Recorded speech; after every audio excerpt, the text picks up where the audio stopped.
आप देखिएगा ये बढ़ता ही जाएगा। पहले लोग बेटा गोद लेते थे जिनके बिटिया नहीं होती थी, बेटा नहीं होता था। अब लोग बेटियों को गोद लेते हैं कि इनसे तो पिंड छूटा रहेगा।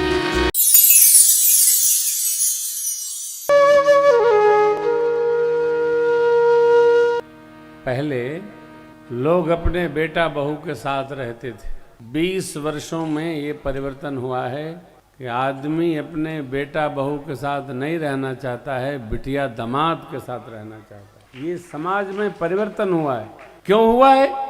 बेटियों के साथ माता पिता को तो सुख प्राप्त होता है, उलझन नहीं होती है। बेटियां कभी माता पिता से कोई स्वार्थपरक वस्तु नहीं चाहती, ये दे दो वो दे दो, ये अरे माता पिता हैं, संभाल रहे हैं, इतना बहुत है उनके लिए। लेकिन समाज इसलिए परिवर्तित हुआ है कि लड़के ले लेते हैं लड़के, फिर उनको ये नहीं रहता है कि माता पिता का क्या होगा। ये इंस्टिंक्ट परिवर्तन है, सहजावस्था में हो रहा है। आप देखिएगा ये बढ़ता ही जाएगा। पहले लोग बेटा गोद लेते थे जिनके बिटिया नहीं होती थी, बेटा नहीं होता था। अब लोग बेटियों को गोद लेते हैं कि इनसे तो पिंड छूटा रहेगा। विवाह करेंगे, यज्ञ करेंगे, बेटी जाएगी आएगी जाएगी आएगी।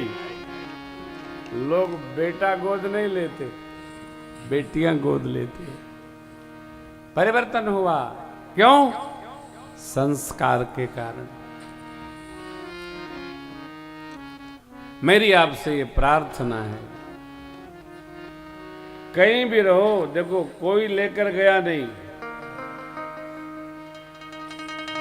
सब छूटने की सामग्री है। चाहे व्यासपीठ हो, चाहे मंच हो, चाहे घर हो, चाहे बंगला हो, चाहे गाड़ी हो। इसलिए जीवन में धर्म तत्व का सर्वकाल ध्यान रखा करो।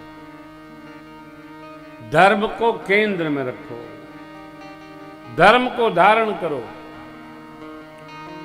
संसार का सामान किसी का आहरण करके कोई सुखी नहीं हो सकता है।